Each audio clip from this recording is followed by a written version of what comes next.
का जेलमध्ये गेला होता तुम्ही? 14 महिने अंडर ट्रायल म्हणून राहावं लागलं. जेलमध्ये गेल्यावर कसं वाटतं? IPS होतो, जेलच्या कपडे काढून झरतीतून जातो तेव्हा तो माणूस म्हणून मेलेला असतो. बरेच असे अशी भाईगिरी करणारे असतात बाहेर, जेलमध्ये गेल्यावर रडतात.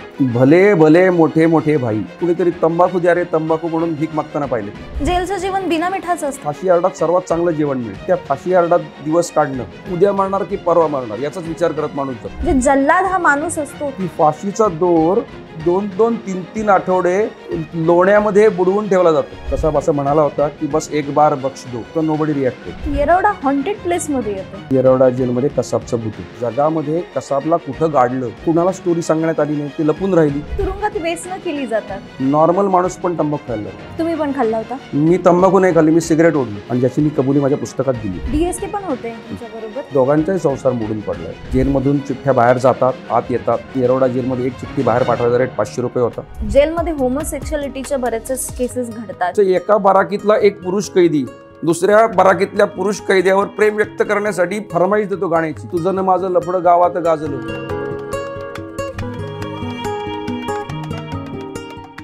बातम्यांमध्ये जर तुम्ही एक नाव सर्च केलं ना, IPS अधिकारी रवींद्रनाथ पाटील, तर एक वादग्रस्त नाव म्हणून ते ओळखलं जातं. आणि हेच जे ऑफिसर आहेत, 14 महिन्यांचा काळ त्यांनी तुरुंगात देखील घालवलेला आहे. पण आज आपल्या चॅनलवरती ते गप्पा मारायला आलेले आहेत आणि त्यांच्याकडनं आपण त्यांची स्टोरी ऐकूया. पुन्हा जेलमधलं आयुष्य कसं असतं ते देखील जाणून घेऊयात. सर, तुमचं आमच्या लगावती YouTube चॅनलवरती खूप स्वागत आहे. नमस्कार. का बरं, का जेलमध्ये गेला होता तुम्ही? असं आहे, तुम्ही त्या प्रश्नाचं अर्ध उत्तर दिलेलंच आहे की गुगल सर्च केल्यावर उत्तर मिळेल. परंतु आपल्या माध्यमातून प्रेक्षकांना इतकं सांगू इच्छितो की 2018 साली मला किंबहुना माझ्या कंपनीला, KPMG कंपनीला फॉरेन्सिक ऑडिटर म्हणून एका क्रिप्टोकरन्सी इन्व्हेस्टिगेशनमध्ये पोलिसांनी नेमणं होतं. माझी बॅकग्राऊंड अशी, मी 2004चा IPS होतो. 2010ला मी सर्व्हिसमधनं बाहेर पडलो. 2010 ते 2018 8 वर्षाचा माझ्याकडं फॉरेन्सिक ऑडिटचा अनुभव होता, खाजगी क्षेत्रातला. मी त्याच्यावर काम केलं. तसंच एक ग्लोबल ब्लॉकचेन फाउंडेशन नावाच्या संस्थेला अपॉइंट केलं होतं. त्यातर्फे एक पंकज घोडे नावाची व्यक्ती त्यात ऑडिट करत होते. 2019ला आमचे रिपोर्ट देऊन आमचं काम संपलं. मला KPMG कंपनीनं हाँगकाँगला पाठवलं होतं नंतरच्या काळामध्ये. मी 1.5 वर्ष हाँगकाँगमध्ये होतो. मार्च 2022ला, प्रिसाइजली 12 मार्च 2022ला माझ्या घरामध्ये पोलीस टीम येते.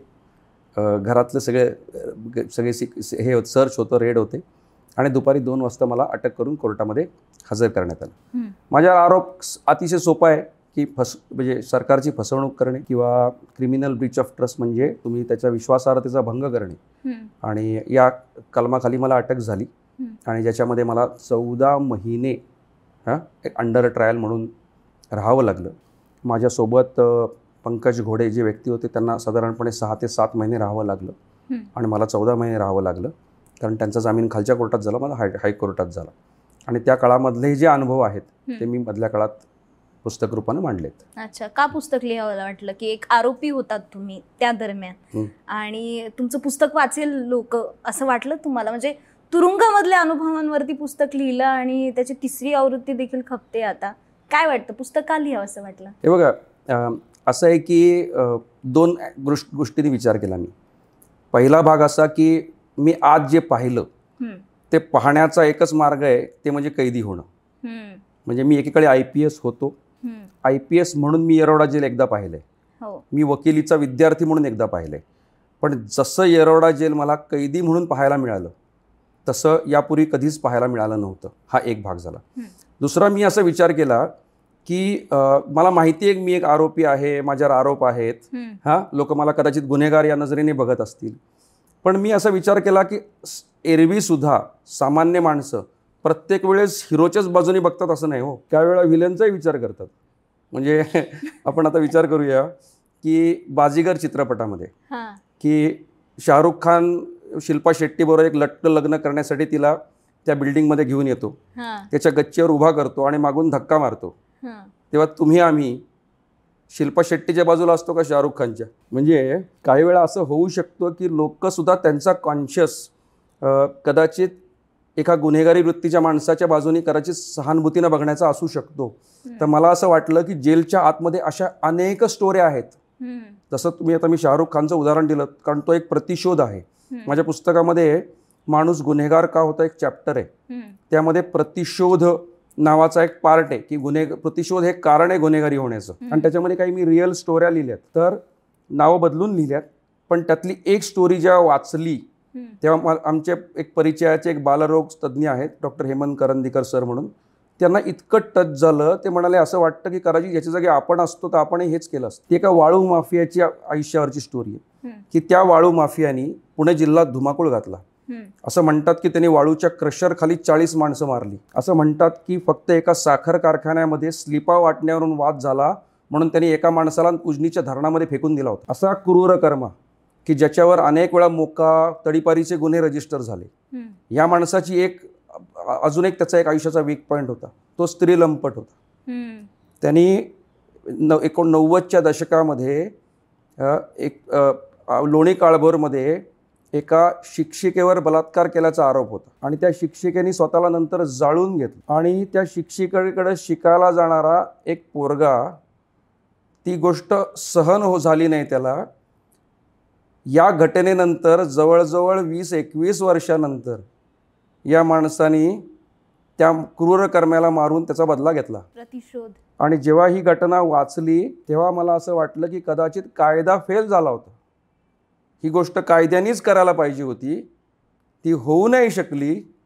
आणि म्हणून कोणीतरी आज तो कदाचित जन्मठेपेची शिक्षा भोगतही असेल, पण तेव्हा मला असं वाटलं की जर बाजीगरसारखी स्टोरी लिहिली तर समाज या गुन्हेगाराच्या पाठीशी उभं राहील, जो मेला त्याच्या पाठीशी नाही राहणार. पण त्यामुळे अशा स्टोऱ्या जर समाजासमोर आणायच्या असतील, ही दुसरी बाजू आहे जी कदाचित कायद्याला न्यायसंस्थेला कळली नाही पण समाज व्यवस्थेला ती कळली पाहिजे.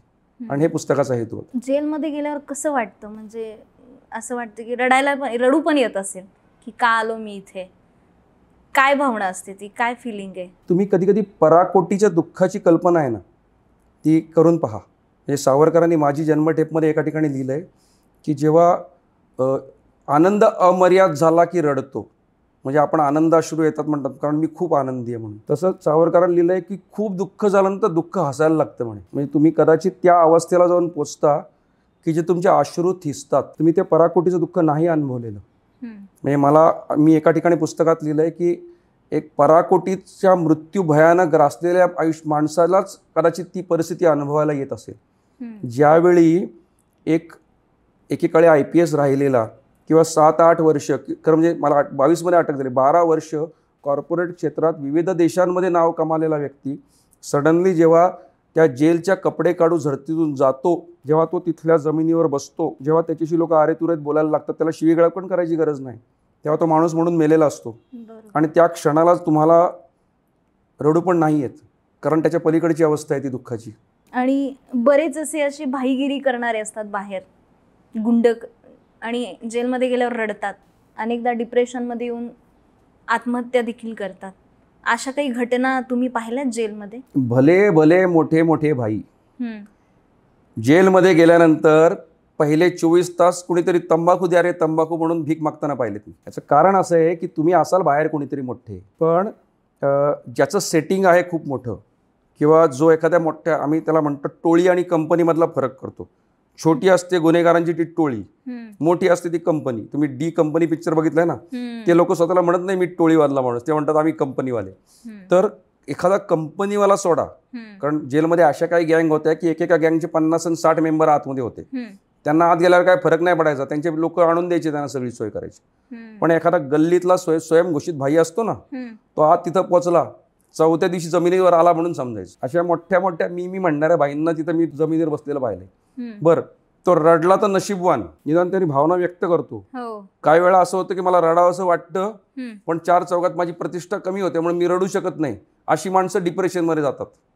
अशा माणसांना मनोविकाराच्या गोळ्या खाव्या लागतात जाऊन. असे काही मानसिक आजार असलेले लोक असतीलच, भरपूर असतील, आणि त्यांचं काउन्सिलिंग होतं. खरं सांगू का, काउन्सिलिंग ही कल्पना जेल बाहेर पण अजून धड रुजलेली नाही. जेलमध्ये कशी असणार? म्हणजे आता सुद्धा आपण जर म्हणलं काउन्सिलिंग चालला, तुला काय वेट बीट लागलं काय म्हणतो आपण, तर जेलमध्ये काउन्सिलिंग तर इम्पॉसिबल आहे. बरं, दुसरी गोष्ट अशी, जेलमध्ये काउन्सिलिंग जी आहे ना, त्याची गरज कोणाला आहे माहिती का? ज्याला वेड लागले त्याला नाही, त्याला असेल कदाचित. काउन्सिलिंगची गरज त्या बंद्याला आहे की जो वरकरणी धडधाकट वाटतो, पण तो ज्या कारणामुळं गुन्हेगार झालाय त्या कारणांचा शोध घेण्यासाठी किंवा ते कारण एलिमिनेट करण्यासाठी काउन्सिलिंगची गरज आहे. म्हणजे एकतर मी राहीन किंवा तू, अशा गँगवॉरमधनं जे लोक आत येतात, मला प्रश्न पडतो की आपण छोट्या छोट्या गोष्टी इतक्या प्रतिष्ठेच्या का करतो, त्या गोष्टीसाठी आपण पराकुटीला का जातो. म्हणजे तर त्याची ठिकाणी काउन्सिलिंगची गरज आहे, जी फार आजकाल पाहायला मिळत नाही जेलमध्ये. म्हणजे कदाचित त्याला अजून 20 वर्ष वाट पाहावी लागेल. आणि आत्महत्यांचं पण प्रमाण, अलीकडेच एका आरोपीने तुरुंगामध्ये टॉवेलने गळफास घेऊन आत्महत्या केली, असं तुम्ही पाहिलंय कधी? तुमच्या समोर असं झालंय? नाही, मी त्याच्यावर एक विनोदी प्रतिक्रिया दिली, ती चुकीचा अर्थ घेऊ नका. मी म्हणलं याचा अर्थ जेलचा टॉवेलचा दर्जा सुधारलाय. कारण सांगतो असं की माझ्या काळामध्ये टॉवेलनीच गळफास घ्यायचा एक प्रयत्न झाला होता. म्हणजे आम्ही नवनाथ भक्तिसार पोथी वाचायचो, तर त्यामध्ये दिवशी 40वा अध्याय होता आणि 40व्या अध्यायाला सगळे कैद्यांनी मिळून प्रसाद घेतला. त्या प्रसादाला तोही कैदी होता. समाप्ती झाली आणि सगळे बराकीत राहिले, हा अचानक गायब झाला आणि हा तसाच चालत गेला एका वडाच्या झाडापाशी. बरं, आत्महत्या करताना माणूस फार विचार नाही करत, ती 2 मिनिटात घडते घटना. म्हणजे तो माणूस निघाला, वडाच्या झाडावर मागं चढला. बरं, दुर्दैवाने तो जेव्हा मागं चढला तेव्हा अशी एक घटना घडली होती. तिथे आमच्याकडे कुडमुडा ज्योतिषी होता. जेलमध्ये सगळे मिळतात तुम्हाला असे लोक, ज्योतिषी, वास्तुशास्त्रज्ञ, मंत्रकार, पुटपुटारे सगळे भेटतात. बाबा बंगाली सगळे असतात. तर मग या कुडमुड्या काय करायचं, लोकांना भविष्य सांगायचं. आता सगळ्यांचा भविष्यात एकच प्रश्न, माझा जामीन कधी होणार. मग हा काय करायचा, स्वतःचा भाव वाढवण्यासाठी नाही म्हणायचा, मी लोकांचं भविष्य सांगण्यासाठी ना पहिलं स्वतःला व्यवस्थित आंघोळ करतो, आंघोळ केल्यानंतर ओले त्याने जाऊन शंकराचं दर्शन घेतो, मग तुझं भविष्य सांगतो म्हणायचा. तर शंकराच्या पिंडीसाठी हा नमस्कार करायला गेला, तर जो आत्महत्या करणारा बंदी वरती होता त्यांनी वरनं झेपावाला खाली आणि नेमका ह्याचा टॉवेल फाटला आणि टॉवेल फाटला आणि हा धपकन त्या कुडमुड्याच्या अंगावर पडला आणि त्यामुळे लोकांना कळलं नाही. तर एवढ्या कोपऱ्यातली जागा आहे ती कुणाला कळलंच नसतं कित्येक तास. मग त्याला हे जेव्हा मी पाहिलं त्या जेमतेम 100-150 मीटर अंतरावर होतो. म्हणजे त्याला तिथनं आम्ही उचलला, मी त्याचा व्रण पाहिलाय हो मानेवरचा असा. म्हणजे भीतीदायक चित्र असतं. म्हणजे त्यानंतर माणूस झोपू नाही शकत. हे एक झालं. माझ्या बराकीत एकदा अशी घटना घडली, ती बॉम्बे नावाने ओळखण्यात येणारा एक कैदी होता. त्याचं नाव होतं चव्हाण, काहीतरी आडनाव होतं, पण तो बॉम्बे राहणार म्हणून कोणीतरी त्याचं नाव बॉम्बे पाडलं. ते बॉम्बेच म्हणून फेमस होतं ते. तर रात्री 1-1:30 वाजता हा बॉम्बे बराकीतच गजांना असं टॉवेल अडकून ना असं खाली स्वतःला झोकून देत होता. आणि कुणीतरी तिकडनं पाहिलं. बरं, अशा घटना बघितल्या ना की दातखिळ बसते बरं का. म्हणजे आपण ओरडू पण नाही शकत. तो समोरचा कैदी बघ हे असं करून खुणा करतोय आणि आम्ही बघतोय हा चाललंय काय, होतंय काय. मग 2-4 लोकांना जेव्हा कळलं तेव्हा पटकन एक जण खाली गेला, यांनी स्वतःला झोकून दिलं आणि एक जण त्याच्या जाऊन त्यांनी पाठीवर त्याचे पाय टेकून घेतले आणि तेव्हा वाचला. म्हणजे अशा घटना घडतात. माझ्या पुस्तकामध्ये मी अनेक आत्महत्यांच्या घटना लिहिल्यात, पण हे ऐकणं वेगळं, वाचणं वेगळं, हे प्रत्यक्ष पाहायला मिळणं. आणि एक आत्महत्या मात्र मी झालेली लटकलेलं कलेवर पाहिलं आणि त्या दिवशी मी नाही झोपू शकलो. म्हणजे आणि खरं सांगू, अशा जेव्हा घटना घडतात ना, तेव्हा पुढचे 3 दिवस असं वाटतं की हा मार्ग सोपा आहे जामिनापेक्षा. असं आलं होतं तुमच्या मनात? हां, त्या दिवशी येऊन गेलं माझ्या मनात. त्या वाटलं की तो सुटला झाला. म्हणजे एक काळ आयुष्यात असा येऊन जातो की असं वाटतं की जेलमध्ये असं जाऊन असं बाहेर येण्यापेक्षा असं जाऊन असं बाहेर जावं. आणि ती भावना कधी कधी इतकी तीव्र होते की त्या दिवशी तुम्हाला स्वतःला आवरावं लागतं. पश्चातापाची भावना येते कुठं या कैद्यांमध्ये, तुम्ही पाहिले? साधारणपणे मी एक ऑब्झर्व केलं, मी एक फिलॉसॉफिकल स्टेटमेंट करतोय की कैदी गुन्हा आणि पाप यात फरक करतात. अच्छा. आणि आपणही करतो की म्हणजे 2 प्रेमी आहेत, ते एकमेकावर पळून गेलेत आणि नंतर मुलगी 17 वर्षाची होती आणि नंतर त्या मुलावर बलात्काराचे आरोप झाले. तो आत येऊन सांगतो आमचं तर प्रेम प्रकरण आहे, आमचं तर रेप केसच नाही आहे. त्याला कधीच पश्चाताप नसतो. पण अशी एखादी केस असते की ज्यांनी 3 आणि 4 वर्षाच्या मुलीवर बलात्कार केला, चिमुकलीचं आयुष्य हे केले, तो माणूस नंतर डिप्रेशनमध्ये जायला लागतो. त्याला असं सारखं वाटत राहतं मी काय करून बसलोय. मी असं एक कॉलेजचा मास्तर पाहिला होता, त्या मास्तरनी स्वतःच्या विद्यार्थिनीवर रेप केला होता. आता काय आलं, मी स्वतः अनेक 16 वर्ष शिकवलंय लोकांना, त्यामुळे मी अशा नात्यांच्या बाबतीत फार भावनिक आहे. मी अशा माणसं सहन नाही होत मला. तर त्या माणसाला मी डिप्रेशनमध्ये जाताना पाहिले, त्या माणसानं पश्चाताप. बरं, काही असे केसेस पाहिले. उदाहरणार्थ माझ्याकडे एक वॉचमन होते. वॉचमन म्हणजे एक पदवी आहे जेलमधली, की जो अनेक वर्ष शिक्षा भोगलेला कैदी आहे, की ज्याची 400 दिवसाची माफी पूर्ण झाली आहे, त्याला वॉचमन नावाची उपाधी मिळते. त्याला एक जांभळ्या रंगाची टोपी पण मिळते. माझ्या बराकीत एक वॉचमन होते, ते मला नेहमी सांगायचे, अरे म्हणे मी 50 वर्षाचा होतो आणि माझ्या शेजारच्या शेतातली गुरं माझ्याकडे चरायला आली आणि म्हटलं त्या दिवशी का राग आला माहीत नाही. म्हटलं मी असं दांडकं घेतलं उचलून फेकून मारलं राव म्हटलं. आणि नेमकं त्या डोक्यात बसलं इथं. पुढचे 3 दिवस माणूस बेशुद्ध होता आणि 3 दिवसांनी गेला म्हटलं. पोलिसांनी 302 लावला होता. कोर्टाला माझी कहाणी कळली म्हणून त्यांनी 302चा 304 केला, म्हणजे सदोषमध्ये शोध केला. आणि सदोष मनुष्यवधाची म्हटलं माझ्याकडे पर्यायच नव्हता, शेजाऱ्याचंच नुकसान करून बसलोय. 10 वर्षे शिक्षा लागली. म्हणजे माणूस 50व्या वर्षी गुन्हा केला, 60व्या वर्षी शिक्षा लागली आणि माझ्यावर जेव्हा होते तेव्हा 64-64 वर्षाचा माणूस होता. आणि ते व्यवस्थित सांगायचे बसून काय झालं ते. तेलगी प्रकरणातले एक व्यक्ती होते माझ्याबरोबर. ते म्हणले आम्ही 42 जणांनी म्हणे कोर्टात जाऊन स्वतःचा गुन्हा कबूल केला. कारण म्हणे एक अशी परिस्थिती आली, एक अशी वेळ आली आयुष्यामध्ये की आपल्याला कोणीतरी सांगितलं म्हणून आपण काहीतरी करून बसलो. हां, आणि कायदा त्याला क्षमा करत नाही वेगळा भाग, पण ही पश्चातापाची भावना निर्माण होते लोकांच्या मनात. ती आली पाहिजे असं म्हणतात गुन्हेगारांमध्ये, सगळ्यांमध्ये येत नाही. म्हणजे पुन्हा काही बरेच असतात जे जेलच्या बाहेर येऊन पुन्हा तेच गुन्हे करतात. म्हणजे इतके अट्टल गुन्हेगार म्हणावे का मेंटलीच त्यांनी. नाही, त्याला मागे 2-3 कारण आहेत. माझा अनुभव सांगतो की मी अनुभव यासाठी शब्द जबाबदारीने वापरतो कारण 42,000 कैदी महाराष्ट्राच्या जेलमध्ये आहेत आणि 68,000 कैदी दरवर्षी आत येतात आणि जामिनावर बाहेर जातात. हा जर पाहिला, आणि मी आता वकिलीच्या व्यवसायामध्ये असल्यामुळे अनेक वेळा लोक मला येऊन भेटतात, तर जे लोक जामिनावर सुटतात ना किंवा जे लोक बाहेर येतात त्यातले बरेचसे लोक गुन्हेगारी विश्वात कधीच येत नाहीत. कारण एकदा का माणूस त्या जेलमध्ये जाऊन त्या 1 वीत अधिक 4 बोटं रुंदीच्या जागेत एका अंगावर झोपून झालं आणि जेलमधलं जेवण खाऊन झालं, म्हणजे आपल्या घरातल्या गृहिणींनी कितीही वाईट जेवण बनवलं तरी चालेल, पण जेलच्या जेवणाची बरोबरी होऊ नाही शकत. तिला फक्त चॅलेंज आहे घरात आईला की तू खूप वाईट जेवण बनवून दाखव. नाही शक्य तिला त्या जेलचं जेवण बनवणं. किंवा आपण जरी पहिल्यांदा जेवण बनवायला सुरुवात तरी ती जेवणची ती पातळी आपण गाठू नाही शकत. जेलचं जेवण बिना मिठाचं असतं, मीठ टाकत नाही. हा, त्याचं कारण आहे की खाल्ल्या मिठाला जागायची हे होत ना. त्यामुळे जेल प्रशासनाची इच्छा आहे की तुम्ही कुणीच इथे येऊन जागू नये. म्हणजे मीठ जातच नाही अन्नामधनं शरीरात.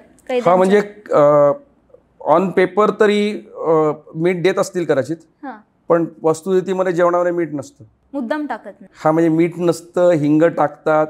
हां, कारण लोकांची शारीरिक क्षमता कमी व्हावी, हां, जास्त लोक ॲग्रेशन असेल ते अजून कमी व्हावं, अशा अनेक भावाच्या हे असतात त्यामध्ये. आणि जेवणाचं हे क्वालिटी किंवा हे रुटीन कसं असतं जेलमधलं?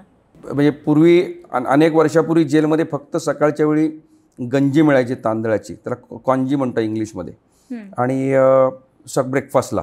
नंतर 10:30ला जेवण आणि 4:30ला डिनर. हे साधारण जेवणाचं. म्हणजे 4 वाजता डिनर देऊन टाकणार. 4 वाजता 4:30 पर्यंत वाटून झालेलं असतं जेवण. अच्छा. आणि ते कधी खावा तुमच्या मर्जीने. म्हणजे तुम्हाला 4 वाजता देऊन टाकणार, नंतर तुम्ही सकाळचं जेवण 10 वाजता, 10-10:30ला, रात्रीचं जेवण 4 वाजता देऊन टाकायचं. आत्ता म्हणजे तेलगी प्रकरणातलेच काही आरोपी कोर्टात गेले होते. त्या कोर्टाच्या आदेशाने नाश्ता सुरू झाला. मग गेले 10-12 वर्ष 15 वर्ष लोकांना नाश्ता मिळतोय तेलगीतल्या त्या आरोपींमुळे नाश्ता मिळतोय. त्यांनी उपकार केलेत. त्यामध्ये आठवड्यातून 2 दिवस पोहे, 2 दिवस शिरा, 3 दिवस उपमा. स्टँडर्ड आहे आणि चव सगळी स्टँडर्ड असते. त्यात असं सगळं सारखंच काय नाही म्हणजे तुम्ही. आणि मग काय होतं, मग ज्याच्याकडे पैसे आहेत तेव्हा दर महिन्याला साधारण 5,000 रुपयाचं तुम्हाला डिपार्टमेंटल स्टोअरचं सामान विकत घेता येतं ऑफिशियली, की ज्याच्यामध्ये आम्ही मीठ, मसाला, फरसाण, सॉस, जॅम, असं गोष्टी आणायचो. मी जेवढा जॅम जेलमध्ये खाल्ला ना आयुष्यात नाही खाल्ला, कारण दररोज टाकायचं, काहीतरी चव आली पाहिजे त्याला. नंतर कांदा लसूण चटणी असते, कोल्हापुरी चटणी, ती टाकायची कारण चवच येत नाही. मग ते आपणच हलवून ढवळून काहीतरी चव आली तर प्रयत्न करायचा. आणि पोळ्यांची अवस्था अशी आहे की त्या इतक्या जाडजूड आणि त्याला वरती भुसा लावलेला असतो, की ते पोळ्याच्या झटकून घ्यायच्या चक्क. आणि त्याच्यानंतर त्या अशा डायरेक्ट खाणं शक्य नाही, तर बऱ्याच वेळा आम्ही चक्क त्या चपात्यात चुरायचो, ते टाकायचं आणि ते पिवळं तपकिरी पाणी असायचं, ज्याला जेलवाले वरण म्हणतात किंवा आमटी म्हणतात. ओके, त्या पाण्यात टाकायचं, कधीतरी नशीब असेल तर डाळ मिळायची आणि भागवायचं. आणि समजा VIP कैदी आले आणि त्यांच्यात बाकी कैद्यांमध्ये फरक केला जायचा? ज्यांच्याकडे जास्त पैसा, त्यांना जास्त फॅसिलिटी, चांगलं अन्न मिळतं, पण हे देवाणघेवाण कशी होते मग? हे बघा, तुम्ही पहिला विचारला प्रश्न की VIP काय त्यांना काय फरक पडतो का? कसं आहे, 2 प्रकारचा फरक असतो. एक तर कॅन्टीनच्या डिपार्टमेंटल स्टोअरमध्ये जे काही सामान मिळतं, नॉर्मल माणसाची लिमिट 5,000 रुपयापर्यंतची. त्याला 5,000 आता 6,000 केली आहे मधल्या काळात. हां. भाई लोक 1-1 लाख 2-2 लाखाचं सामान विकत घेतात दर महिन्याला, कारण त्यांचे चेले पण सांभाळायचे असतात. मग ते सामान कसं मिळतो, ऑफिशियली ते देता येत नाही, मग ते कॅशनी विकत घ्यायचं. कॅशनी विकत घ्यायचं म्हणजे 1 रुपयाची वस्तू 2 रुपयांनी. हा एक मोठं भ्रष्टाचाराचं रॅकेट आहे. आणि त्याच्यामध्ये मग या लोकांना सगळ्या सुखसोयी मिळतात. दुसरी गोष्ट अशी आहे की त्यांना वेगळी ट्रीटमेंट, VIP ट्रीटमेंट म्हणजे काय, की सामान्य कैदी जर जमिनीवर झोपत असतील तर याचा अर्थ त्यांना काही क्वाट मिळत नाही. सामान्य कैद्यांच्या डोक्याखाली उशी नसेल तर यांना उशी मिळत नाही. आयुष्य तेच आहे. फक्त एवढंच आहे की सामान्य कैदी जर 1 वीत अधिक 4 बोटं म्हणजे ही 1 फूट जागा झाली, एवढ्या रुंदीत जर झोपायला मिळत असेल तर त्याला शांतपणे पाठ टेकता येते. याला जेलची लक्झरी म्हणतात. ओके. त्यानंतर काही बराकी अशा आहेत की जिथं इतर बराकींपेक्षा जास्त चांगल्या सुविधा आहेत. म्हणजे जेलमध्ये सर्कल म्हणतात, जिथं 4,000 कैदी आहेत. पहिलं सर्कल, दुसरं सर्कल, तिसरं सर्कल, या 3 सर्कलमध्ये मिळून साधारण 23-24 बराकी आहेत. तिथं 4,000 कैदी आहेत. या सर्कलमध्ये अक्षरशः पाण्याचे वांदे आहेत. परंतु काही बराकी अशा आहेत की जिथं शांतपणे सुखसोयी आहेत, 24 तास पाणी आहे. म्हणजे तुम्हाला आंघोळीसाठी मारामार करावी लागत नाही. जिथं झोपायला ऐसपैस जागा आहे, अशा बराकींमध्ये मात्र त्यांची सोय होते. आणि तुम्हाला सांगायची गरज नाही, अशी कुठलीही गोष्ट फुकट होत नाही. राजकारणी जर आले तर त्यांचं तर अजून बडेजावपणा किंवा सगळी भिस्त ठेवली जात असेल. शक्यतो राजकारणी येत नाहीत, आणि आले तरी म्हणजे त्यांना जी काही वेळा त्यांच्या सोयीसाठी, काही वेळा सुरक्षेसाठी पण, कारण जेलमध्ये काय असतं, कुठलाही माथे फिरू कोणावर हल्ला करायची शक्यता नाकारता येत नाही. त्यामुळे शक्यतो सुरक्षा विभाग, बी यार्ड असे काही यार्ड आहेत की जिथं त्यांची सोय केली जाते. काही दृष्टीनं ते योग्यही आहे. मी म्हणत नाही की ते प्रत्येक वेळेस जेल प्रशासन चुकीचा निर्णय घेत असेल, की त्यांना इतरांपासून वेगळं ठेवणं गरजेचं असतं सुरक्षेच्या कारणासाठी. पण एक गोष्ट नक्की की शेवटी कसं आहे, मी नोकरशहा होतो किंवा मी सामान्य माणूस असतो. सामान्य माणूस जेलमध्ये जाऊन आला की त्याची प्रतिष्ठा जी गेली ती कधीच परत मिळत नाही. राजकारण्यांच्या मागे त्यांची जात असते, त्यांचा पक्ष असतो, समाज असतो. त्यामुळे राजकारणी गेले की पुन्हा त्यांचा पांढरा स्टार्च केलेला कपडा चढवतात आणि पुन्हा राजकारणात येतात, त्यांना प्रतिष्ठा मिळते. त्यामुळे काही वेळा भीती पण असते, त्यामुळे त्यांना भीतीपोटी पण चांगल्या सुविधा दिल्या जातात. एक क्युरिओसिटी आम्हालाही असते की जेव्हा एखाद्या कैद्याला फाशी दिली जाते जेलमध्ये, तेव्हा ती सकाळचीच वेळ निवडली जाते, पहाटेची. म्हणजे याच्याबद्दल काही नियम आहेत का? असू शकेल जेल मॅन्युअलमध्ये, कारण मी ती स्पेसिफिक प्रोव्हिजन वाचलेली नाही. पण माझ्या आठवणीप्रमाणे आणि माझ्या माहितीप्रमाणे आत्तापर्यंत जेवढ्या फाशी दिल्या गेल्या आहेत त्या पहाटेच दिल्यात. पहाटे. आणि ती साधारणपणे नॉर्मली कैद्यांचा दिवस उजाडण्याआधी त्या माणसाला फाशी दिलेलं असतं. सूर्योदयाच्या आधी दिली जाते. म्हणजे आमची समजा गिनती सकाळी 6:30ला सुरू झाली तर 6:30च्या आधी त्याला फाशी दिलेली असते. एखादा कैदी बघितला, या कैद्यांची काय मानसिकता असेल ज्यांना आता फाशी दिली जाणार आहे, त्यांना माहिती होतं? मी फाशीची शिक्षा लागलेले कैदी बघितलेत, फाशी रद्द झालेले कैदी बघितलेत. म्हणजे तुम्हाला आठवत असेल की पुण्यामध्ये स्वारगेट ST स्थानकावर एक कैदी होता की ज्यांनी रॅश गाडी चालवत 9-10 लोकांना उडवलं होतं. असं म्हणतात की त्याला जेव्हा फाशीची शिक्षा कळली तेव्हा जागेवर कोसळला होता जेलमध्ये तो. ओके. आता माझ्या माहितीप्रमाणे त्याची फाशी रद्द झाली आणि त्याला जन्मठेप झाली, मी चुकत नसेल तर. मला दुसरी केस अशी माहिती आहे की आमच्याकडे एक आमच्या कॅन्टीनमध्ये, ज्याला आम्ही बिग कॅन्टीन किंवा भिशी म्हणतो, की जिथं सगळ्यांचं जेवण बनतं, त्याचा मुख्य जो आचार्य असतो बल्लव होता, तो एका अहमदनगरच्या एका हत्याकांडातला आरोपी होता. त्याला जन्मठेप लागली होती खालच्या कोर्टामध्ये, पण हायकोर्टाने त्याची जन्मठेप रद्द करून फाशीमध्ये कन्वर्ट केली. तोही भयानक अवस्थेमध्ये गेला होता आणि नंतर त्याला ताबडतोब तिथून हलवून फाशी यार्डात शिफ्ट केलं. त्याच्या आधी काही तास आधी त्या यार्डमध्ये ठेवलं जातं. नाही, काही तास नाही, तो कित्येक वर्ष राहू शकतो आता फाशी यार्डात. कारण आता त्याला फाशीची शिक्षा दिली आहे, ती फाशी लागू कधी येईल हा नंतरचा भाग, पण तोपर्यंतच तो फाशी यार्डात जगणार. शिक्षा जाहीर झाली की ते त्या यार्डात शिफ्ट केला. सर्वात डेंजरस गोष्ट अशी आहे की त्या फाशी यार्डात दिवस काढणं म्हणजे दररोज फक्त आपण उद्या मरणार की परवा मरणार याचाच विचार करत माणूस जगतो. ते रंगा बिल्लाची केस पाहिली आम्ही, ज्याच्यामधला एक रंगा का बिल्ला, एक खूप डिप्रेशन मध्ये होता किंवा रडत होता आणि एक मात्र शांत होता. करेक्ट. सो हे एकदम विरुद्ध म्हणता येईल की ती ती मानसिकता फाशीला जायच्या आधी, फाशीला सामोरं जायच्या आधी, मग ती प्रोसेस पूर्ण, ते पाहणं, हे सगळं किती वेदनादायक असेल, म्हणजे डिस्टर्ब करणार असेल. आता उदाहरणार्थ जो आत्महत्या करतो ना कैदी, तो 10 सेकंदात फाशी जातो. पण एखाद्याला आपण कायदेशीररित्या फाशी देतो तेव्हा त्याला आधी पण फाशी अनाऊन्स करतो आणि पुढच्या कित्येक वर्षांनी फाशी देतो. हा जो पिरियड असतो ना मधला, की जेव्हा तो दररोज, आणि खरं सांगायचं झालं तर फाशी यार्डात सर्वात चांगलं जेवण मिळतं. तो मरणार आहे म्हणून चांगलं जेवण, कारण जल्लादाला असं वाटत असतं की धष्टपुष्ट पाहिजे कैदी ना, त्याला पण मजा आली पाहिजे ना, की दोर लावताना असं बारीक नको ना. त्यामुळे सर्वात चांगलं जेवण फाशी यार्डात मिळतं आमच्यापेक्षा, इतर कैद्यांपेक्षा. पण ते जेवणार कोण? कारण दररोज माणूस मरणाच्या कल्पनेत जगतो. बरोबर. त्यामुळे ती कल्पना जास्त डिप्रेस करतो. अशा माणसाला आपल्याला मोटिवेट करणं सोपी गोष्ट नसते. आधीच अर्ध मेला असतो तो. करेक्ट. आणि त्यामुळे रंगाबिल्लाच्या स्टोरीमध्ये जे सांगतात ते सत्य असू शकतं. मी दुसरी स्टोरी जेलमध्ये ऐकली होती की जिंदा आणि सुखाला जेव्हा फाशी दिलं तेव्हा त्यांची शेवटची इच्छा काय असते, तर जिंदा असं म्हणाला की मला भांगडा करायचा रात्री. बरं, आता भांगडा करायचं, तुम्ही काय भांगडाची टीम थोडीच घेऊन येणार पुण्यामध्ये. मग कोणीतरी जाऊन कॅम्पामधनं जाऊन भांगडाची कॅसेट घेऊन आलो, ऑडिओ कॅसेट. त्या काळात ऑडिओ कॅसेट होत्या. मग त्यांनी रात्रभर भांगडा गेला. जेव्हा सकाळी फाशीला जेव्हा निघाले तेव्हा जिंदा सगळ्यांना भेटत आभार मानत मानत गेला आणि सुखा मात्र डिप्रेशनमध्ये रडत रडत गेला. सो असं होऊ शकतं की दोन माणसं एकाच घटनेला वेगवेगळ्या पद्धतीने सामोरं जात असतील. कोणी मनाशी तयारी केली असेल माहित नाही, किंवा कोणी त्या फाशीला घाबरत असेल. म्हणजे जल्लाद हा माणूस असतो तो काय प्रकार आहे, म्हणजे इतका कठोर मनाने क्रूर म्हणता नाही? अजिबात नाही, नाही, अजिबात नाही. तुमच्या माहितीसाठी सांगतो की तो फाशीचा दोर जो असतो ना, खूप कमी लोकांना माहिती आहे की फाशीचा दोर जेव्हा अडकवला जातो तेव्हा तो शेवटी वेताचा डोर आहे ना, आधीपासून त्याचं काम सुरू होतं. तर त्या दोर तुम्हाला काचू नये, लागू नये, त्या 1-1.5 मिनिटाची साठी किती काळजी घेतली जाते माहिती आहे. मला सांगण्यात आलं होतं जेलमध्ये असताना की हा जो दोर आहे हा 2-2, 3-3 आठवडे लोण्यामध्ये बुडवून ठेवला जातो की तो मऊ व्हावा म्हणून. फाशी देणारा तो दोर बुडवून ठेवला जातो. आणि जल्लादाचं काम हे असतं की मला तुम्हाला अलगद फाशी द्यायचंय. त्यामुळे जल्लाद हा कठोर नाहीये. जल्लादाचं काम हे आहे की त्याला कायदेशीररित्या फाशी द्यायचंय, पण जाताना सुद्धा तुला प्रेमाने पाठवायचंय.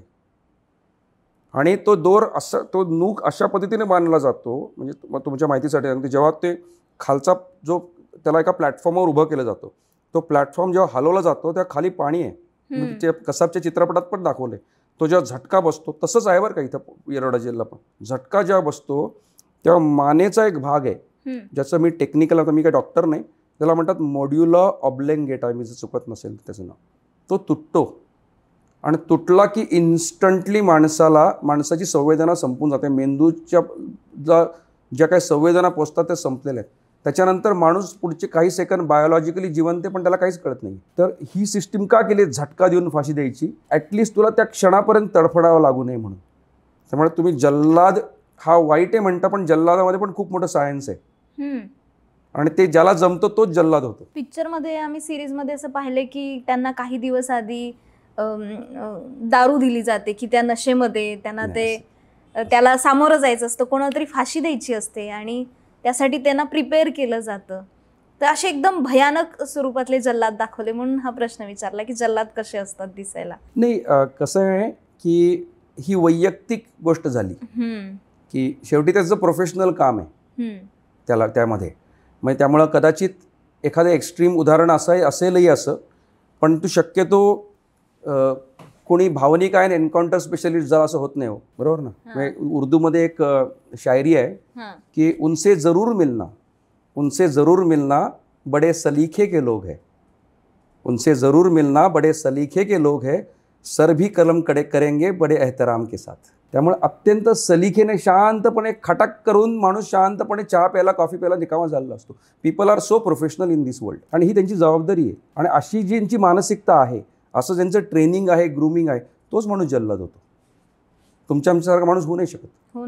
शक्यच नाही. हां, असं बऱ्याचदा होतं. एक मला वाटतं रंगाबल्लाचीच केस होती. त्यातल्या एकाला फाशी बसल्यानंतरही तो बराच वेळ जिवंत होता आणि तोपर्यंत तिथले अधिकारी आणि जेलर तिथनं हलू शकत नव्हते, ते डॉक्टर, की नंतर पाय ओढले गेले तो मरावा म्हणून. कारण की तो अर्धमेला अवस्थेत होता. जोपर्यंत त्याचा जीव जात नाही त्याला तसंच ठेवलं आणि त्यानंतर घोषित झाले की हा मृत झाला. तोपर्यंत सकाळ झाली होती, दिवस उजाडला होता. म्हणजे फाशीची शिक्षा माफ होणं हे वेगळा भाग झाला, पण फाशीची शिक्षा देऊनही वाचलेले काही कैदी फाशीमधूनही, अशाही घटना घडलेल्या आहेत. बघा, आपण जेव्हा फाशीची ऑर्डर होते ना कोर्टाची, ती ऑर्डर असते मरेपर्यंत फाशी.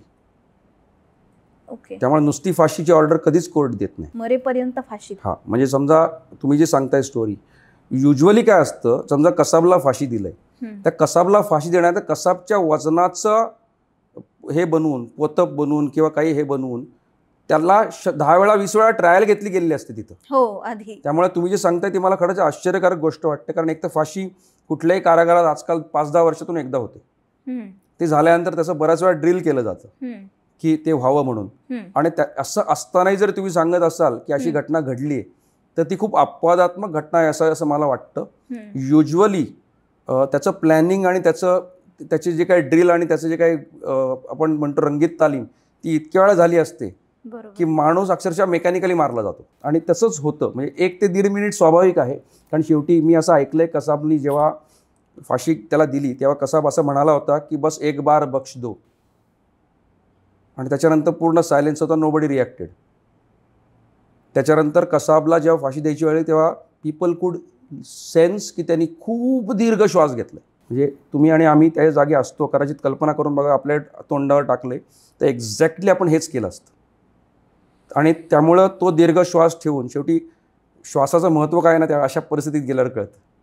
पण त्याला त्यांनी 57 माणसं जेव्हा VT स्टेशनला मारली तेव्हा हा विचार सुचला नाही, आणि त्यामुळे ही वेळ आली त्याच्यावर. एनिवे, त्यामुळं मरेपर्यंत फाशी ही क्लिअर आहे. त्यामुळं तर तिथून वाचण्याची शक्यता नाही कायदेशीररित्या. दुसरी गोष्ट, अशी प्रक्रिया इतकी प्रोफेशनली होते की एकदा का माणसाच्या तोंडावर जर काळा बुरखा टाकला तर समजायचं 1.5 मिनिटात खेळ खालास. तुम्ही येरवडामध्ये होतात. येरवडा हॉन्टेड प्लेसमध्ये येतं. तुम्ही कधी पाहिलं असं?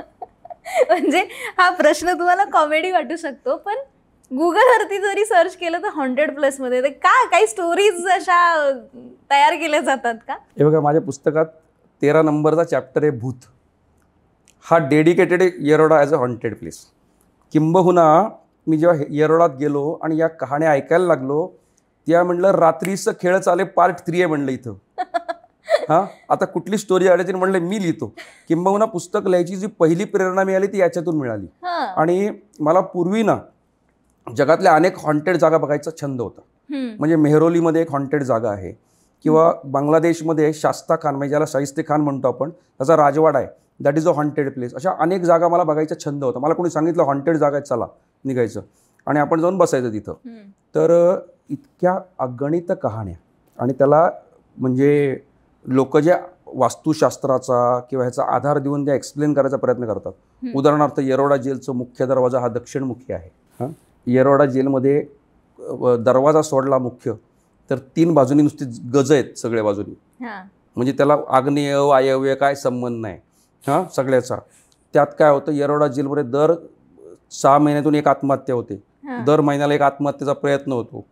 तर हे सगळं ऐकायला लागलं आणि त्यात माणसं भयानक घाबरलेली असतात. तर हे सगळं पाहिलं तर भय तिथं ठासून भरले.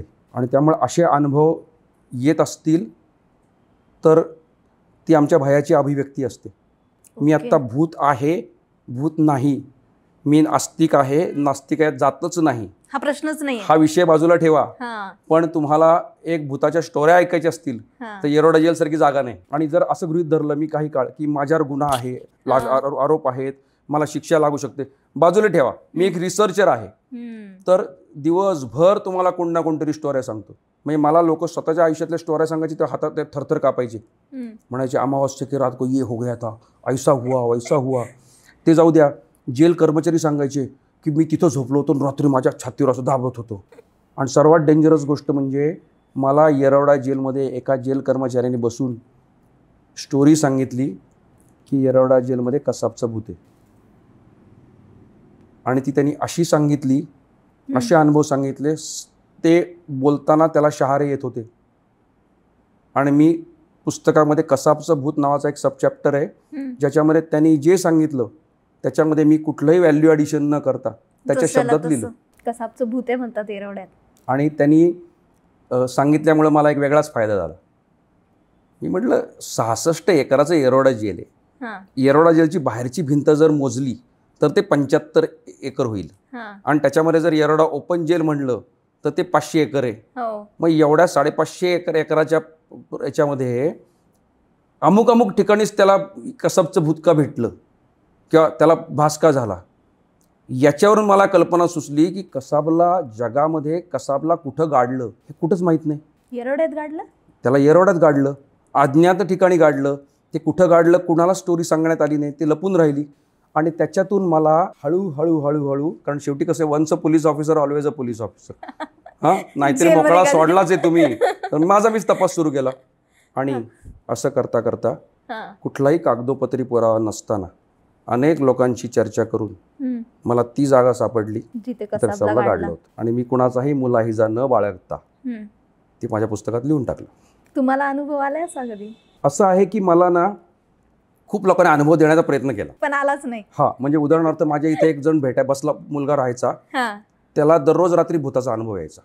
कारण त्याच्यावर आरोप हा होता की त्याच्या बायकोने आत्महत्या केली, त्याला आत्महत्येस प्रवृत्त केल्याचा आरोप होता. तर तो दररोज काय करायचा, डबल अंथरून टाकून झोपायचा आणि म्हणायचं माझी बायको येते रात्री झोपायला येतं. आणि अख्खी बारा घाबरून राहायची की याचं बायकोचं भूत बारा किती येऊन झोपतं. मी तर असे कहाण्या बघितल्यात, लोक हनुमान चालिसा होती, एक हनुमान चालिसा 4-4 जण हातात धरून झोपायचे. बरं, हे पोराचा मी इंटरव्ह्यू घ्यायचो. त्यात काय होतं, लोक म्हणायचे अरे येडा आहे का रे हा माणूस. मी त्याला सांगायचो हा मग ती कशी दिसते, कुठल्या ड्रेसमध्ये येते, तू अशी काय बोलते, मला कळू तर दे ना. कारण माझ्या पुस्तकाची स्टोरी होती ती, मला तर सारखा रात्रीचं खेळ चालायचा डायरेक्टर शोधायचा होता बाहेर आल्यावर. नंतर काय केलं मी, त्याला टाइमपास म्हणून ना हनुमान चालीसा त्यालाच वाचायला दिली. म्हणजे तुम्ही हातात नका घेऊ, याला गरज आहे, हां तू वाचायला घे. गंमत अशी झाली की ज्या दिवशी त्यांनी हनुमान चालीसा वाचली दुसऱ्या दिवशी तो गाढ झोपला आणि म्हटलं माझी बायको नाही आली आज. त्यामुळे आम्हाला अजून विश्वास बसला की 100% या कालपर्यंत बायको येत होती. बरं, संध्याकाळी काय झालं, हा पठ्ठ्या बराकीच्या बाहेर अशी खिडकी होती, त्या खिडकीत जाऊन बसला आणि समोर बघत होता. मी त्याच्या मागं गेलो, माझा धंदा काय तेवढंच काम होतं लिखापडीचं. मी त्याला म्हटलं काय बघतो बाहेर. नाही म्हटलं मेरी बीवी अब अंदर नहीं आती लेकिन अब वहाँ खडी आहे. म्हटलं कुठं. म्हटलं देखो ना वहाँ ऐसी ऊपर खडी आहे. म्हटलं कशी दिसते तुला. तो म्हटला पांढरा कपडे घातली आहेत आणि अशी उभी आहे. आणि मी त्याच्याकडे बघत बसलो. लोक म्हणले काय बघतो. म्हटलं काय नाही, ह्याची बायको तिथे आहे. म्हणलं ते बघतो. तर असे अनुभव प्रॅक्टिकली घेतले. शांत ठेवायला लागतं मन, नाहीतर माणसाला तिथंच अटॅक यायचा. तर अशा कहाण्या घडतात. त्यामुळे हॉन्टेड प्लेस आहे, लोकांना अनुभव येतात, लोकांना ते अनुभव खरे वाटतात. मी त्या अनुभवांमध्ये जाणार नाही कारण त्याचे अनुभव आहेत. बरोबर. अँझायटी, डिप्रेशन, भीती, भय, मरण्याचं, शिक्षेचं, याच्यामधनं त्यांना तसे ते अनुभव येत असतील किंवा तसा भास होत असेल. पुन्हा मी मानसशास्त्रज्ञ नाही, म्हणजे ते खरं का खोटं मला माहीत नाही. फक्त मला आले नाहीत हे मी सांगू शकतो. त्या अनुभव मी खूप एन्जॉय केले आणि अजिबात स्वतःचं व्हॅल्यू जजमेंट न करता की मी कुठल्या अंधश्रद्धा निर्मूलन समितीचा सदस्य असल्याचं काही लिहिलं नाही किंवा मी कुठला तरी तांत्रिक आहे असंही लिहिलं नाही. अंधश्रद्धेवर एक प्रश्न विचारायचा आहे. ते जेलमधलं जेवण मागवतात बरेच लोक काहीतरी दोष बाजूला करण्यासाठी, असं काही घडलंय का तुमच्या समोर? जेलमध्ये जे जेवण बनतं, तुरुंगातलं जेवण, ते घरी लोक टिफिनने मागवतात काही असे व्यवहार करून, की असं पिक्चर मध्ये, सिरीज मध्ये देखील दाखवलंय की जेलमधलं जेवण खाल्लं तर दोष जातात, दोष बाजूला होतात. म्हणजे अजून हा पर्स्पेक्टिव्ह मला कदाचित पुढच्या पार्ट मध्ये करायचं, मला शोधावं लागेल.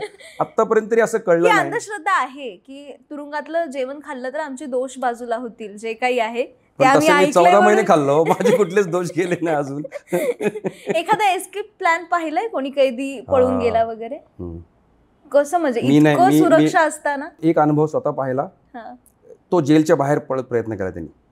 म्हणजे काय झालं, त्याला आतमध्ये आणलं जात होतं, त्याला जेलच्या दरवाजाच्या बाहेर उभा ठेवला होता. आणि काय होतं, आतमधली प्रक्रिया फार कॉम्प्लिकेटेड आहे. म्हणजे जेलमध्ये आत ढकलणं जाण्यासाठी 3-4 तास वाट बघावी लागते त्यांची प्रोसिजर पूर्ण होईपर्यंत. मग त्या याच्यामध्ये एकाला चान्स मिळाला आणि त्याने हाताला झटका दिला आणि पळाला. आणि पळाला तर त्याला पार अगदी, आणि तो इतका धडधाकट होता, तो पळतोय आपले ढेरपोटे पोलीस दमले. मग कोणीतरी सायकलवरून प्रवास, सायकल पण चालायची सवय गेली. मग कुणाला तरी सुद्धा सायकल कशाला, 2 व्हीलर घेऊ. मग 2 व्हीलरनी प्रवास सुरू केला. मग तोपर्यंत हा पट्ट्या रिक्षात बसला, मग रिक्षाला पाठलाग केला, असं करून त्याला पकडून आणला. पकडला गेला. हा, पण ते अर्धा पाऊण तासाचा खेळ झाला आणि त्या सगळ्या प्रकरणात आम्हाला झटका बसला त्या दिवशी. याचं कारण आयुष्यात पहिल्यांदा आम्ही अनुभव घेतला की आम्हाला हँडकफ करून आत ठेवण्यात आलं. पळून जाऊ नये म्हणून तुम्हालाही? हा पर्यायच नाही. याचं कारण असं आहे की आता एकावर विश्वास ठेवू शकत नाही, कोणावरच ठेवू शकत नाही. प्रतिष्ठा तर जाऊ शकते डिपार्टमेंटची. त्यामुळे सगळ्यांना आत टाकला, सगळ्यांना दरवाजाच्या आतमध्ये टाकला आणि प्रॉपर ह्याला आतमध्ये गाडीच्या आतमध्ये जे काही हँडल असतं त्या हँडलला हँडकप करा आणि बसून राहा. ते झालं आणि त्याच्यानंतर एक अर्धा पाऊण तासाने आम्हाला सोडला. जे मात्र हे होते सराईत होते त्यांना तसंच ठेवून दिला.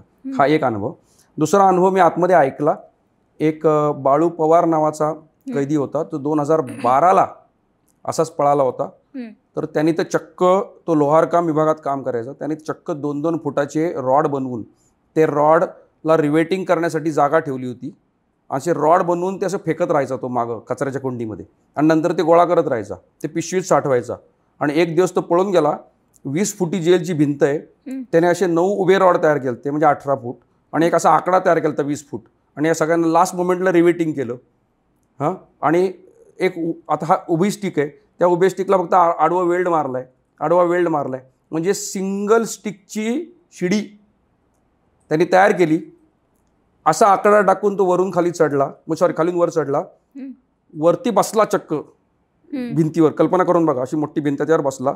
इकडनं हा अख्खा आकडा उचलला आणि पलीकडे टाकला आणि तिथून खाली उतरला. त्या 2 भिंतीच्या मध्ये 20 फूट अंतर आहे. तो चालला, परत नव्या भिंतीवर परत आकडा टाकला, परत चढून परत उलटा टाकला आणि तो आकडा तसंच ठेवून निघून गेला. काय पण करा, खतरनाक. म्हणजे हे जे तुरुंगात व्यसनं केली जातात, अंमली पदार्थ असतील, तंबाखू असेल, सिगरेट असेल, हे कसं मिळतं? म्हणजे अलाउड तर नाहीये. तंबाखू सिगरेट अलाउड आहे इथे येरवडामध्येच अलाउड आहे, बाकी तर जेलमध्ये अलाउड नाही. महाराष्ट्रातल्या सगळ्या जेलमध्ये अलाउड आहे. तुम्हाला माहिती आहे का, महाराष्ट्राच्या जेल मॅन्युअलमध्ये एक प्रोव्हिजन आहे कॅन्टीन स्टोअरमध्ये, की कॅन्टीनमध्ये खालील पदार्थ विकता येतात: सिगरेट, बिडी व इतर तंबाखूजन्य पदार्थ. हे कोण विकतं? जेल प्रशासन ऑफिशियली चक्क काउंटर मांडून विकतं. बोला. आणि हे पैसे कैद्यांकडनं त्यांनी काम केलेल्याचा पगार? 2-3 सोर्स आहेत. एक तर तुम्हाला तुमचे घरचे मनी ऑर्डर पाठवू शकतात, त्या मनी ऑर्डरचे पैसे जमा होतात, त्यातून तुम्हाला मिळतात. दुसरं, तुम्ही आतमध्ये ऑफिशियली काही काम करताय तर कामाचा मोबदला म्हणून तुम्हाला जे पैसे मिळतात त्यातून तुम्ही विकत घेऊ शकता. तिसरं, मगाशी जसं म्हणलं की तुम्हाला समजा मनी ऑर्डर शक्य नाहीये किंवा मनी ऑर्डरपेक्षा अधिक खरेदी करायची आहे, तर मग चक्क कॅशच्या माध्यमातून विकत घ्या.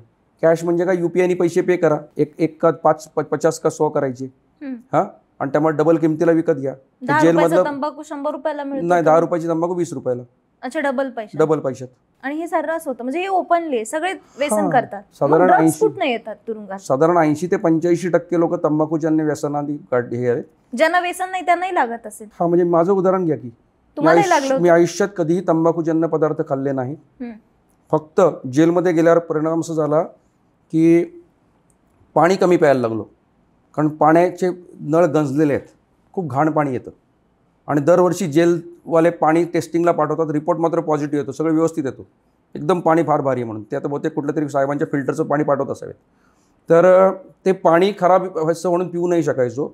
असं करत करत माणसाला कॉन्स्टिपेशन डेव्हलप होतं आणि कॉन्स्टिपेशन घालवायचा एकच उपाय आहे, टोबॅको. आणि त्यामुळे हे सायकल आहे. त्यामुळे मी असे अनेक लोक पाहिले की जेलमध्ये नॉर्मल माणूस पण तंबाखू खायला लागले. तुम्ही पण खाल्ला होता? मी तंबाखू नाही खाल्ली, मी सिगरेट ओढली. पहिल्यांदा? मी पहिल्यांदा नाही ओढली, दुसऱ्यांदा ओढली. पहिल्यांदा कधी ओढली माहिती का तुम्हाला? मसुरीमध्ये आमचं एक नाटक होतं. त्या नाटकामध्ये एक रोल होता सिगरेट पिणाऱ्या माणसाचा. त्या नाटकामध्ये मी कलाकार नव्हतो, मी डायरेक्टर होतो. आयत्या वेळेस जो सिगरेट पिणारा काम करणारा कलाकार आजारी पडला आणि मी डायरेक्टर असल्यामुळे मला काय सगळे पाठ होते डायलॉग, त्यामुळे लास्ट मोमेंटला माणूस कोण उभा करायचा म्हणून सिगरेटचा रोल होता. मग त्या दिवशी सकाळी जाऊन मी एका पानाच्या ठेल्यावर बसलो आणि सिगरेट प्यायची प्रॅक्टिस करत होतो. तर माझे सगळे बॅचमेट येऊन बघायचे, अरे हा पठ्ठ्या दिवसभर पानाच्या 8 सिगरेट एका दिवसात फक्त मी प्रॅक्टिस केली आणि संध्याकाळी जाऊन सिगरेटचा रोल केला. That was a first time and last time I had cigarette in my life. आणि त्याच्यानंतर ही घटना 2002ची मी आत्ता जी सांगितली ती. त्याच्यानंतर जवळजवळ 20 वर्षांनंतर 2022मध्ये मी येरवडा जेलमध्ये जाऊन सिगरेट ओढली आणि ज्याची मी कबुली माझ्या पुस्तकात दिली. त्यानंतर बाहेर आल्यानंतर 2-4 वेळा मी क्रेविंगमुळं डिप्रेशनमध्ये जायला लागलो. शेवटी मी एक दिवस बायकोशी बोललो, म्हटलं मला एक कबुली द्यायची. म्हटलं जेलमध्ये असं असं झालं होतं. काय व्हायचं की कुणीतरी घरात पाहुणे आले, म्हणायचे एक काम करणार, पान घ्यायला जाऊन आण ना. पान घ्यायला गेलो की मला ते सुचायला लागायचं नाही. मग मी शेवटी घरी सांगितलं. त्यापासून आम्ही निर्णय घेतला, पानाच्या टपरीवरच जायचं नाही, पान बंद. आणि मग असं करत करत हळूहळू मला ते स्वतःच स्वतःवर नियंत्रण करून त्यातून बाहेर व्हायला लागलो. अच्छा. अशा स्टोरीज आम्ही ऐकल्यात की जेलमध्ये होमोसेक्शुअलिटीच्या बरेचसे केसेस घडतात किंवा तसे अनुभव येतात. तुम्ही पाहिलंय असं काही? हा, म्हणजे पाहिले हा खूप डेंजरस शब्द आहे, पण अनुभवले खूप. हां. आणि माझ्या पुस्तकामध्ये एक चॅप्टर आहे गाडी नावाचा, तो फक्त डेडिकेटेड होमोसेक्शुअलिटीवर. ओके. आणि काही वेळा त्या घटना अंगावर येतात. अरे बाप. म्हणजे कारण आपण एका एका अशा समाज व्यवस्थेतून येतो की जिथं कुठंतरी कधीतरी कुणाकडे तरी घडत असेल बाबा, पण माझ्या शेजारी माझ्या सोबत राहणारा झोपणारा मनुष्य यातून जातोय.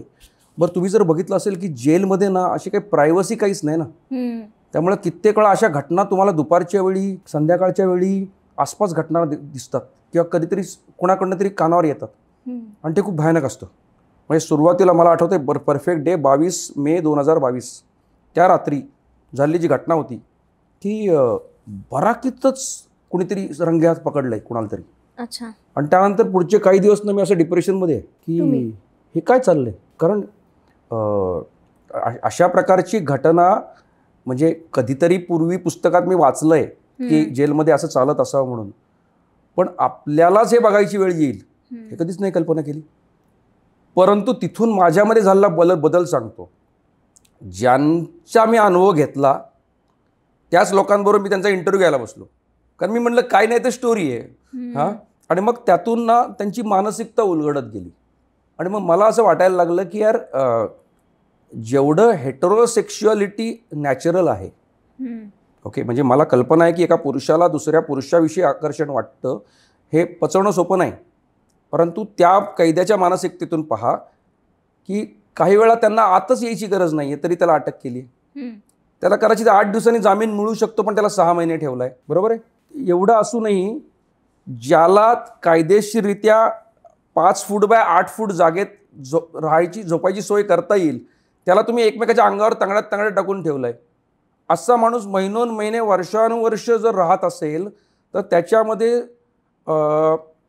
एकाच पुरुषाला दुसऱ्या पुरुषाविषयी लैंगिकता निर्माण होऊ शकते का होऊ शकते हे मी अनुभवाने सांगू शकतो. आणि अशा घटना लोकांना असं वाटायचं की मलाही वाटायचं पूर्वी की हे एखाद्यावर जोड जबरदस्ती करून हे बलात्कारासारख्या घटना होत असतील.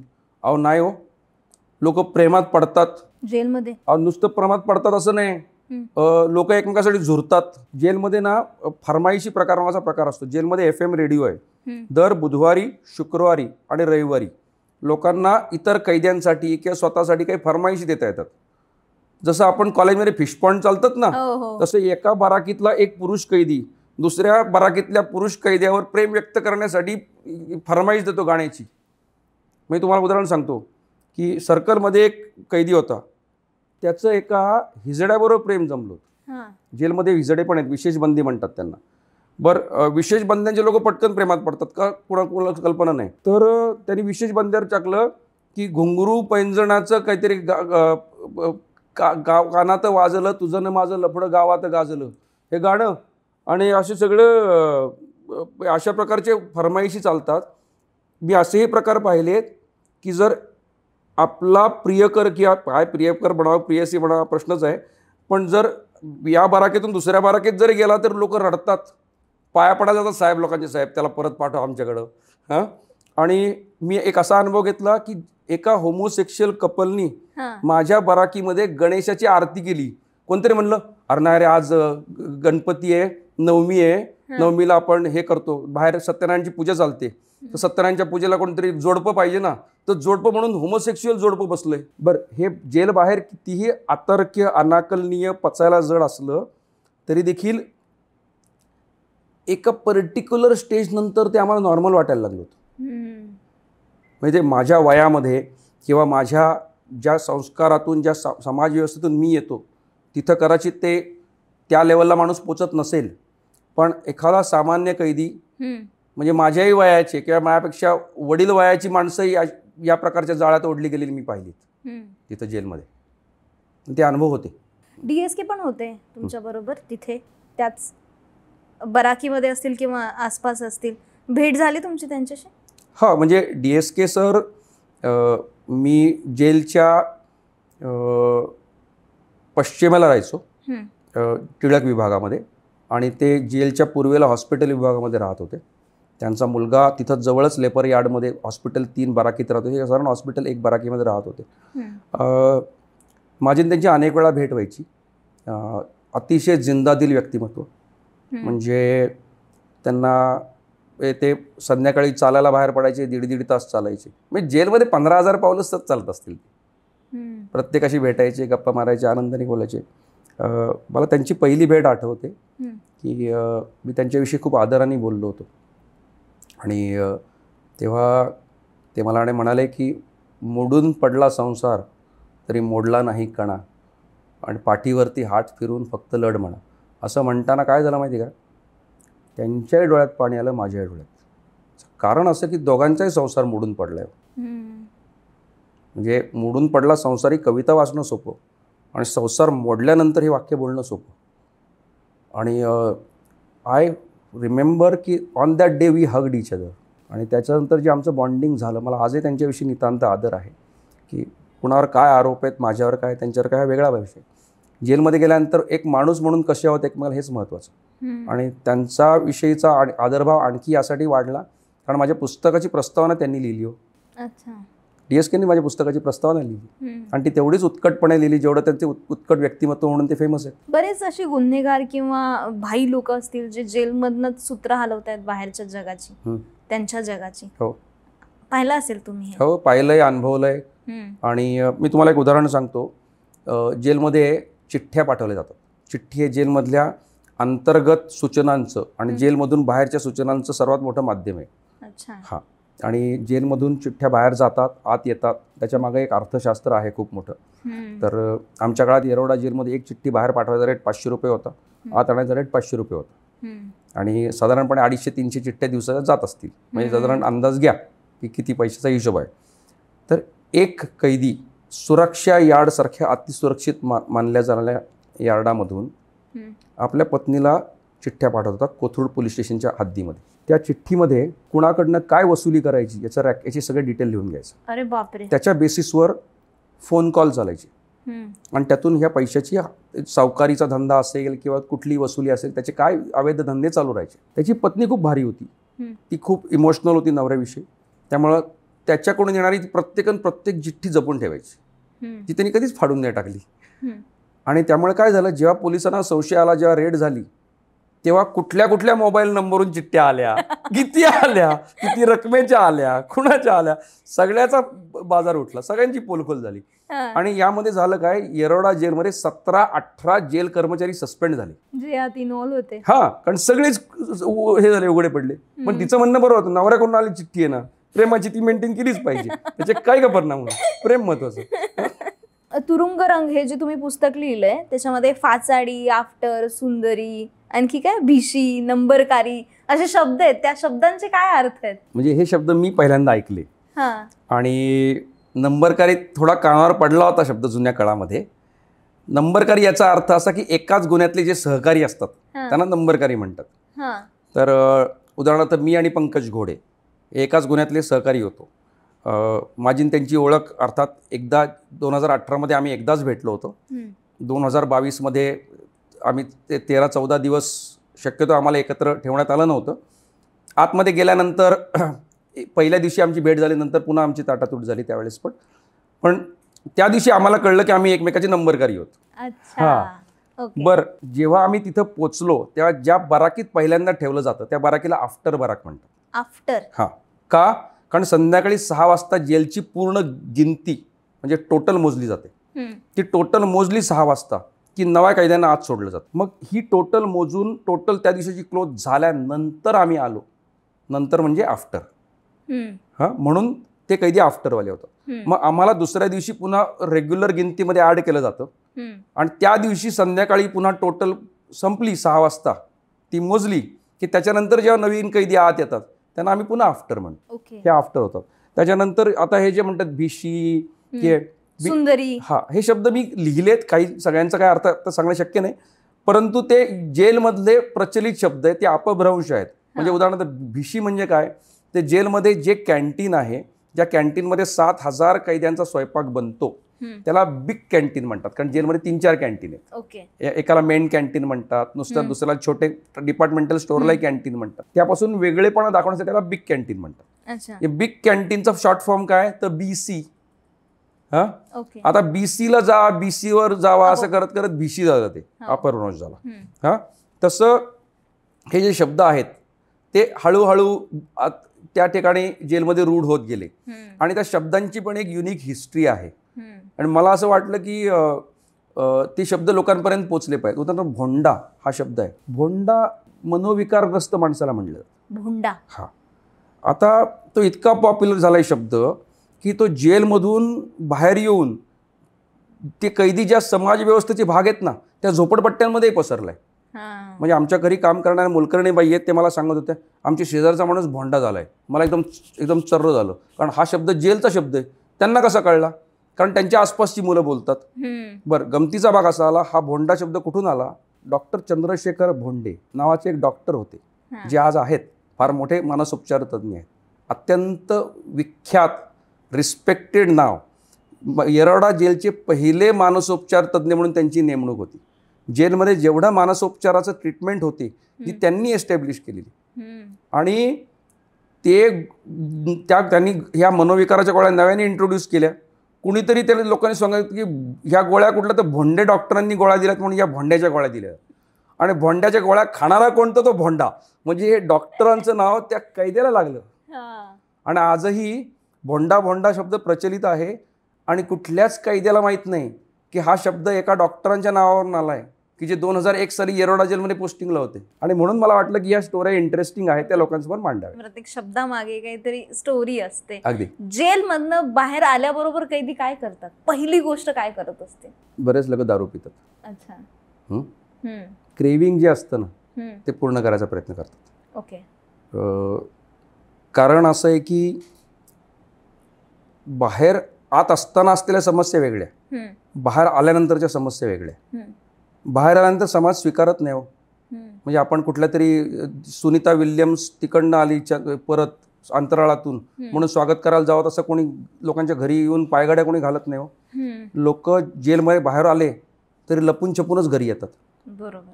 हां, मी उदाहरणार्थ असं, मला जेव्हा सुटलो दुसऱ्या दिवशी सकाळी मी कुत्र्याला फिरायला घेऊन गेलो. आमच्या कॉलनीतल्याच एक बुजुर्ग बाई मला समोर भेटल्या आणि त्या सगळ्या चक्कन दचकल्या. कारण हा मनुष्य कालपर्यंत जेलमध्ये होता, हा बाहेर कधी आला. बरं आला तर हाच सकाळी मलाच का भेटला पनवती म्हणून. माझं त्याची फुटलं, यांचं तोंड बघायची वेळ आली सकाळी सकाळी. तर समाज स्वीकारत नसल्यामुळं लोक स्वतः पुरते हे राहतात.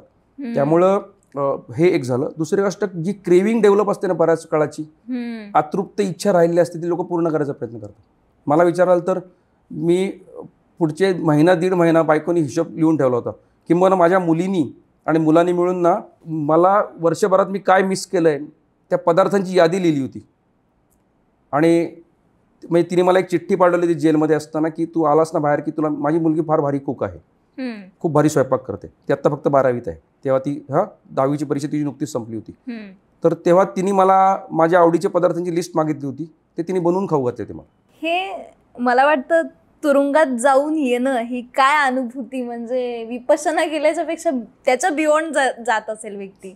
हा, म्हणजे मी म्हणजे दानेश्वरांचा एक श्लोक आहे, आता शरीरी तरी आहे परी शरीराचा तो नोहे. म्हणजे आता काय झालं माहिती का की मी आज जाऊन आलो आहे, पण आता असं वाटतं की आपल्या आतमध्ये दुसराच आत्मा आणतो. इतकं मोठं परिवर्तन मला आज तुम्ही म्हणलात विपश्यनेनं आलं, मी त्याच्या पुढची स्टेप म्हणतो.